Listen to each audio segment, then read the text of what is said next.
सुबह से ना बहुत, सुबह से नहीं, ये कल से है। कल से ना मुझे ऐसे ना डिप्रेस्ड, एक जो होता है ना फील, मतलब एंजाइटी, ये कभी कभी क्यों होता है वो सच में समझ में नहीं आता, पर होता है। सो मुझे भी हुआ।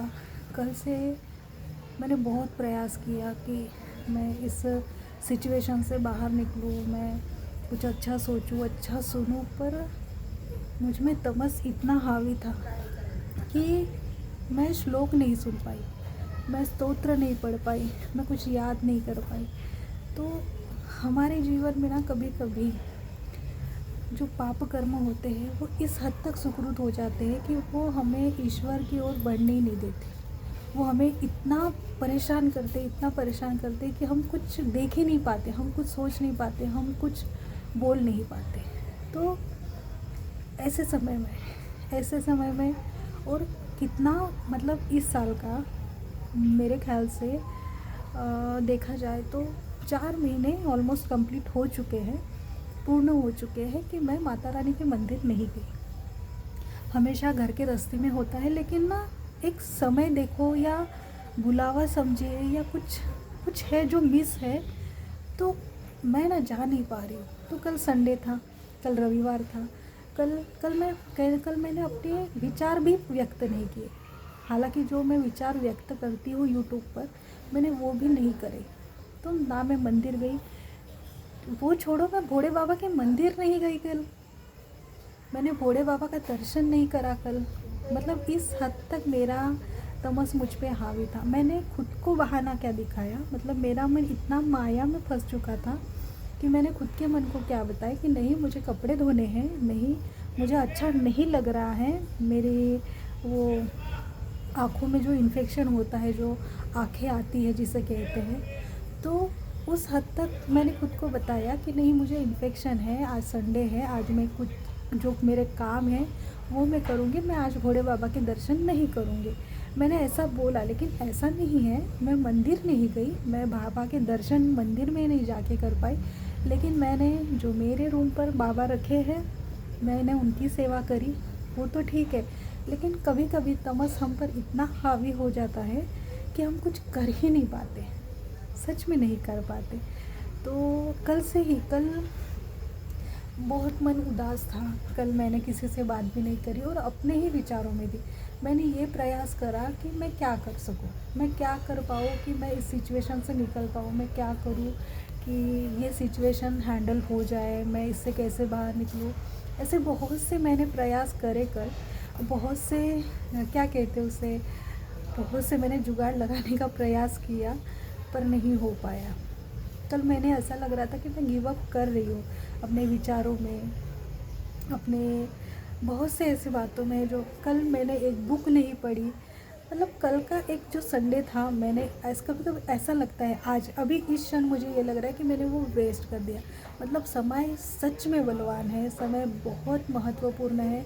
जब तक हम समय को नहीं समझते और हम समय का सदुपयोग नहीं करते, हम समय को नहीं जानते, हम उसका सही इस्तेमाल नहीं करता, और कहते हैं ना जब हम समय को नहीं समझते तो हम ऐसा समय देखते हैं कि हम वो देख नहीं पाते, ऐसा समय आता है। इसलिए कहते हैं कि समय पर सुधर जाओ, समय को सही जगह लगाओ। लेकिन हम माया में इस कदर फंस चुके हैं कि हम समय का सदुपयोग नहीं कर पाते। हमारे एक शब्द हमारे मन में इतने नकारात्मक, कभी कभी नकारात्मक, कभी कभी अच्छे, ये विचारों का ना हमेशा जो लावा होता है वो फूटता रहता है। हमेशा हम ये सोचते रहते हैं कि हम क्या ऐसा करें कि हम दुखों से पार हो जाए, हमारा दुख ख़त्म हो जाए। पर सुख दुख ये एक ही रथ के दो पहिए हैं, एक ही कॉइन के दो, एक ही सिक्के के दो पहलू हैं, जहाँ पर हमें सुख दुख एक साथ मिलेगा। हम हाँ, महत्वपूर्ण ये है कि हम रिएक्ट कैसे करते हैं, मतलब हमारी प्रतिक्रिया क्या होती है। जब हम हमारी प्रतिक्रिया पर आक्रोश लगाते हैं, स्टॉप करते हैं, हमारी जो हमारा रिएक्शन होता है उस पर, तो हम बहुत सी चीज़ों से हम बच जाते हैं। सामने वाला इंसान हम पर क्रोध कर रहा है, हमें डिस वैल्यू कर रहा है, हमारी डिसरिस्पेक्ट कर रहा है, ऐसे बहुत से हर जगह होता है। ऑफ़िस में ही देखो, ऑफ़िस में भी ऐसा होता है कि ऐसा लगता है मुझे कभी कभी कि अगर मैंने एक है, मतलब मेरे सहकर्मी हैं, तो जिनसे कभी अगर बातों बातों में अगर मैंने पूछ लिया कुछ, तो वो उसका आंसर नहीं करते, तो वो अपने ही ईगो में रहते हैं, वो बहुत ईगोइस्टिक है। तो मुझे कभी कभी लगता है वो बहुत ईगोइस्टिक है, और कभी कभी बातों बातों में इतनी बात कर लेते हैं, मतलब इतना कुछ बता देते हैं। तो मैं ही सोचती हूँ कि ये सेम वही पर्सन है जिनसे मैं बात करती हूँ, तो ये तब आंसर करते नहीं है। और आज जब मैंने मतलब उनसे कुछ प्रश्न किया, तो उसका जवाब नहीं दे रहे। तो सिचुएशन होती है, हर कोई अपनी लड़ाई लड़ रहा होता है, हर किसी के मन में अपने अपने प्रश्न चल रहे होते हैं, और हर कोई उसका आंसर ढूंढ रहा होता है।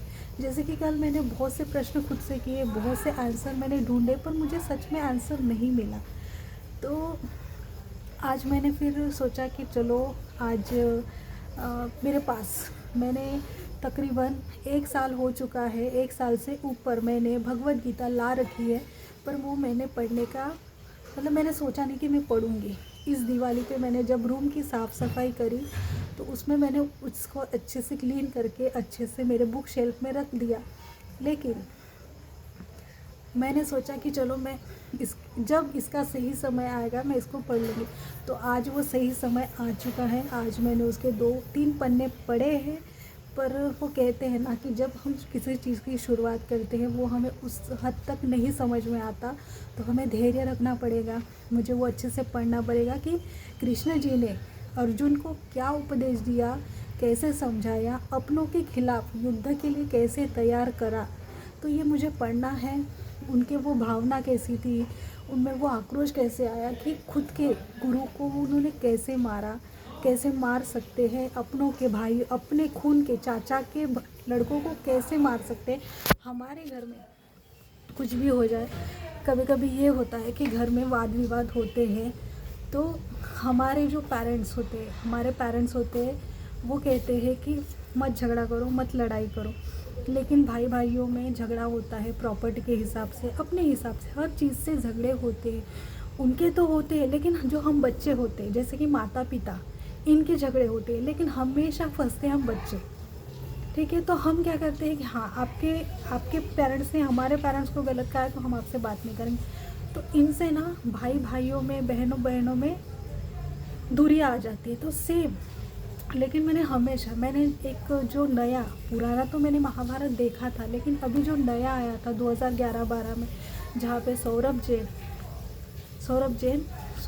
क्या नाम था वो, कृष्ण जी बने थे, जो ऑलवेज साक्षात भगवान ने उन्हें आशीर्वाद दे रखा है कि मेरा कोई पोट्री करेगा तो आप ही करेंगे। तो इतना माइंड ब्लोइंग उन्होंने, जो भी कृष्ण जी का उन्होंने अवतार धारण किया था, और जो जो उपदेश दिए, उनका बहुत बेस्ट एक्टिंग लगा था मुझे। तो मुझे ऐसा लगता है कि सच में वो ही कृष्ण जी है। देखिए, हम भगवान को डायरेक्टली नहीं देख पाते, तो हम किसी ना किसी रूप में उनका अस्तित्व एक्सेप्ट करते। लाइक महादेव में, जब हम महादेव सीरियल देखते थे, तो अभी भी मेरे जहन में, अगर मैं मेरे मालिक को अगर देखना चाहूँ, तो मैं उनको याद करती हूँ, मतलब मोहित रैना को याद करती हूँ कि हाँ, मेरे महादेव सेम ऐसे दिखते हैं। तो इम्पैक्ट आता है, हर पर्सनालिटी पर इम्पैक्ट पड़ता है। तो इसीलिए हमेशा मन हमेशा हमें नकारात्मकता की ओर ले जाता है, लेकिन हमें खुद को इतना संयमित रखना है, सोचना है कि ये जो हो रहा है, ये मेरे साथ जो हो रहा है, मैं इतना डिप्रेस फील कर रहा हूँ, मुझे इतने बुरे बुरे ख्याल आ रहे हैं, क्या ये सही है? क्या मैं अंधेरे में तीर चला रहा हूँ, या जो चीज़ नहीं है उसके बारे में सोच कर खुद को दुखी कर रहा हूँ? तो ये समझिए, खुद से सेल्फ क्वेश्चन कीजिए, आपको आंसर मिल जाएगा। हमेशा माइंड को ठंडा रखिए, खुद के विचारों पर लक्ष्य दीजिए कि हम क्या सोच रहे हैं, हमारे मन में क्या चल रहा है, क्या वो सही है, क्या वो गलत है। आपको आपका आंसर मिल जाएगा। तो कहिए हर हर महादेव, हर हर महादेव, हर हर महादेव।